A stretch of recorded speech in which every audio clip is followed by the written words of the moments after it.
Assalamu alaikum 10th class.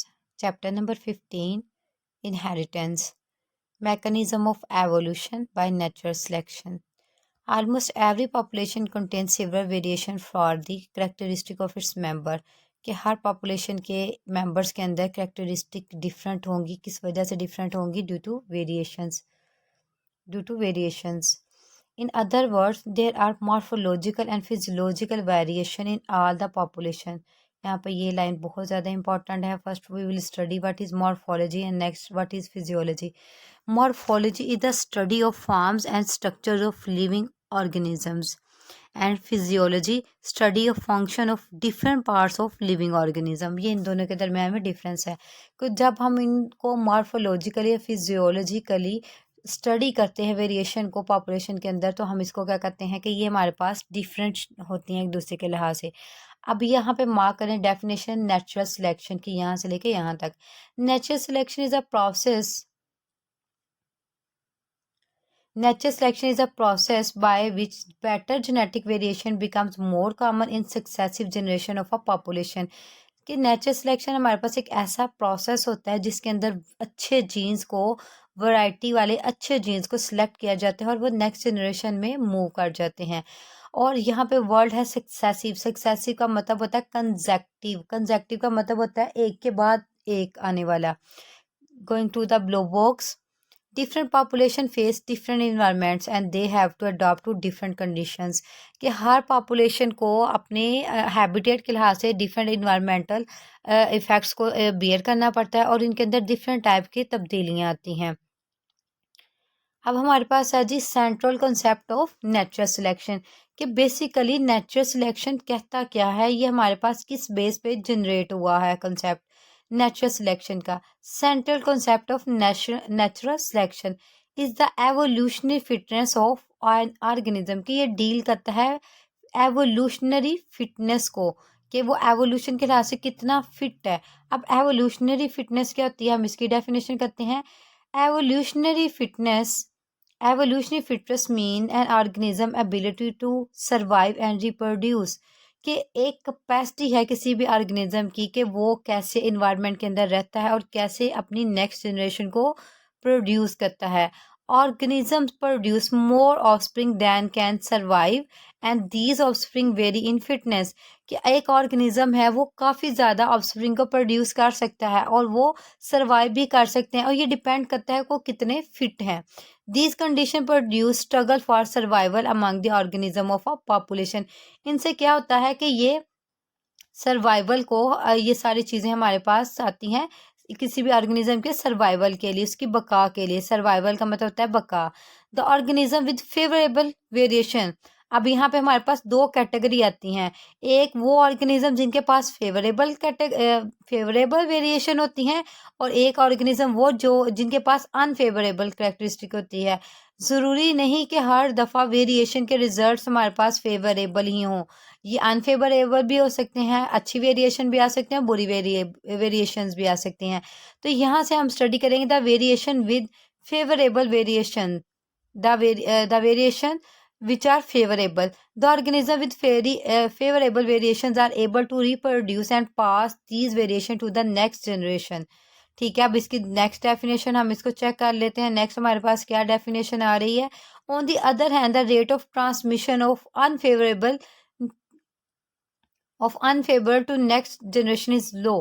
कि जब unfavourable हमारे पास कंडीशंस आएंगी, वेरिएशंस आएंगी, वो नेक्स्ट जनरेशन में कम ट्रांसमिट होंगी और जो फेवरेबल वेरिएशंस होंगी वो नेक्स्ट जनरेशन में ज़्यादा ट्रांसमिट होगी. We can say that the favourable variations are selected for their transmission to the next generation. कि जो फेवरेबल वेरिएशन होती हैं वही सिलेक्ट होती हैं नेक्स्ट जनरेशन में ट्रांसमिट होने के लिए और जो अनफेवरेबल होती हैं आर सिलेक्टेड अगेंस्ट, कि उनको रिजेक्ट कर लिया जाता है कि वो नेक्स्ट जनरेशन में मूव ना हो. अब इसको एक एग्जाम्पल के थ्रू हम देखते हैं. In the example mentioned next, we can see a mouse population with variation in skin color. Cat prey upon light and medium colored mouse. के कैट जोन सी है शिकार करती है लाइट और मीडियम कलर माउस को. इन द फर्स्ट जनरेशन, पहले हम इसको रीड आउट कर लेते हैं, देन डायग्राम से इसको अंडरस्टैंड करते हैं. In the first generation light coloured mice mouse की प्लूरल फॉर्म है। Mice are preyed upon by the cat, कि जो लाइट कलर के माउस थे उनको सबको कैट ने खा लिया। Only medium and dark colour mice are make their next generation, तो सिर्फ मीडियम और डार्क कलर के माउस बाकी बचे जिन्होंने अपनी नेक्स्ट जनरेशन को प्रोड्यूस किया। In the next generation population again contain light medium and dark coloured mice. Next generation में अगेन हमारे पास लाइट और डार्क कॉम्बिनेशन आ गया। Cat prey upon light and medium colour, ये कैट जौन सी थी स्पेसिफिक थी, इसने लाइट और मीडियम कलर के माइस ही कोई को खाना है, इसके अलावा किसी को नहीं खाती थी। No only the dark coloured mice make new generation. अब यहाँ पे पहले चेक करें, पहले हमारे पास जब व्हाइट कलर के उसने लाइट कलर के माउस को खाना शुरू किया तो हमारे पास मीडियम और डार्क कलर के थे।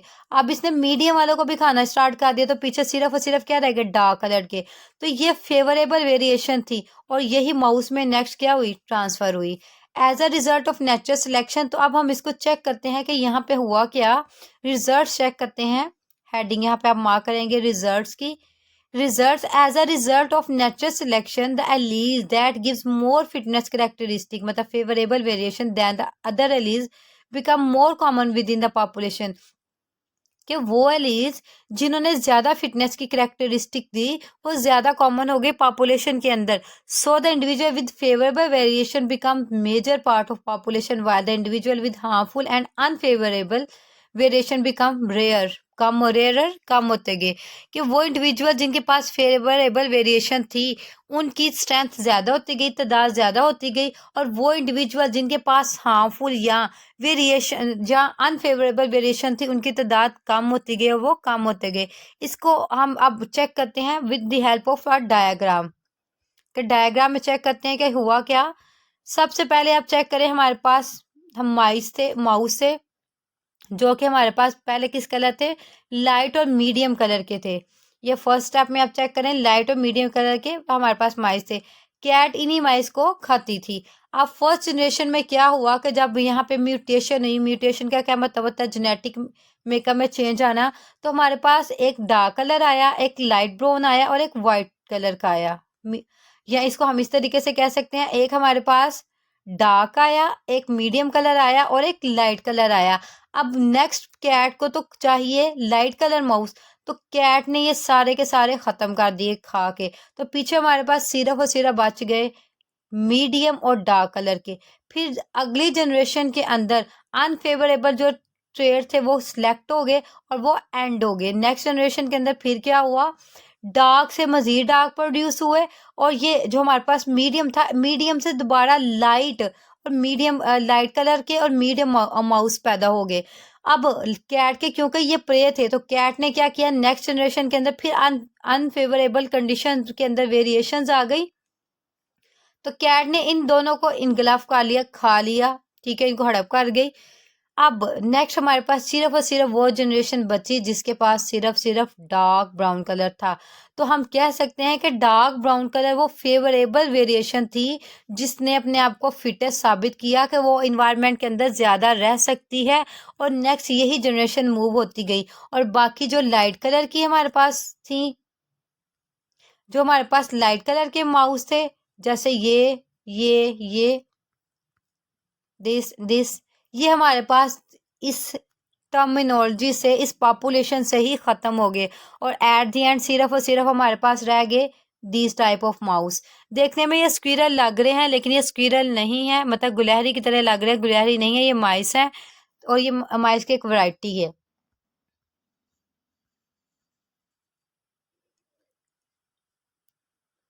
Next is in England the, अब हमारे पास सेकंड एग्जांपल है। इन इंग्लैंड द मोथ किसको कहते हैं, पतंगे को।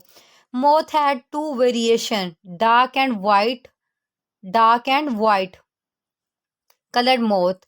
The moth used to rest on the light coloured trees trunk किसको कहते हैं, जो इसकी शूट बाहर में जाकर जो हैवी हो जाती है उसे ट्रंक कहते हैं। On which white lichen had grown, lichen क्या है, ये सिम्बियोटिक रिलेशनशिप का एक मेंबर होता है lichen. In the 19th century, when industries were established, कि जब 19th century में इंग्लैंड के अंदर इंडस्ट्रीज इंट्रोड्यूस हुई, the lichens on tree trunk died, कि जो लाइकन्स थी वो ट्री ट्रंक के ऊपर से क्या हो गई, ख़त्म होना शुरू हो गई due to polluted air, and the naked tree trunks turn dark, और जो इनकी मतलब ट्री ट्रंक थी वो क्या होनी शुरू हो गई, डार्क होना शुरू हो गई। अब डार्क के ऊपर कोई वाइट कलर की चीज़ बैठी हो तो वो इजीली कैप्चर हो सकती है प्रे से, तो यहाँ पे भी यही हुआ। Know the white mouth variation become harmful because a white moth resting on a dark tree trunk was easily visible to the predatory birds, और कोई भी बर्ड इसको easily खा सकता है। The natural selection selected dark moth, तो ये nature ने सेलेक्ट किया डार्क मोथ को to reproduce. In this way dark colored moth became more common and at least a white moth disappeared from the population, और resultantly क्या हुआ कि जो हमारे पास वाइट मोथ की पॉपुलेशन थी वो एंड हो गई, ख़त्म हो गई। In this case the dark colour variation in moth में be consider as an adaptation to environment, तो हम इसको क्या कहते हैं, इन्होंने अपने आप को अडेप्ट कर लिया, माहौल के अंदर एडजस्ट कर लिया, और इनकी पॉपुलेशन बच गई कि इनकी डार्क कलर मोथ की। अब इसको हम अंडरस्टैंड करते हैं with the help of diagram. तो पहले हमारे पास है लाइट कलर माउथ वेरिएशन, देखें लाइट ट्री ट्रंक के नीचे बैकग्राउंड में, और दूसरा हमारे पास है dark colour variation dark tree trunk पे। नेक्स्ट पे क्या हुआ कि जब एवोल्यूशन इंडस्ट्रियल रेवोल्यूशन आई, इंडस्ट्री इंट्रोड्यूस हुई, तो जो लाइट कलर के माउथ थे जब वो डार्क ट्रंक पे बैठते थे तो इजीली विजिबल हो जाते थे कि इस पे इजीली प्रे मतलब आप प्रीडेटर अटैक कर सकते हैं और इनको प्रे बना लेता था। लेकिन जो ब्लैक कलर माउथ है, ट्रंक ब्लैक होने की वजह से उसकी जो शूट है, उसकी जो लकड़ी है ब्लैक होने की वजह से इतना प्रोमिनेंट नहीं होते, तो रिजल्टेंटली क्या हुई, वाइट माउथ टोटली के टोटली इन्वायरमेंट से रिड्यूस होके ख़त्म हो गए, और ब्लैक माउथ ने अपने आप को प्रूव किया कि वो फिटेस्ट हैं, और उनकी जो फेवरेबल वेरिएशन उनके अंदर प्रेजेंट है और वही नेक्स्ट जनरेशन के अंदर पास हुई। सो 10th class, this is all about the mechanism of evolution by natural selection.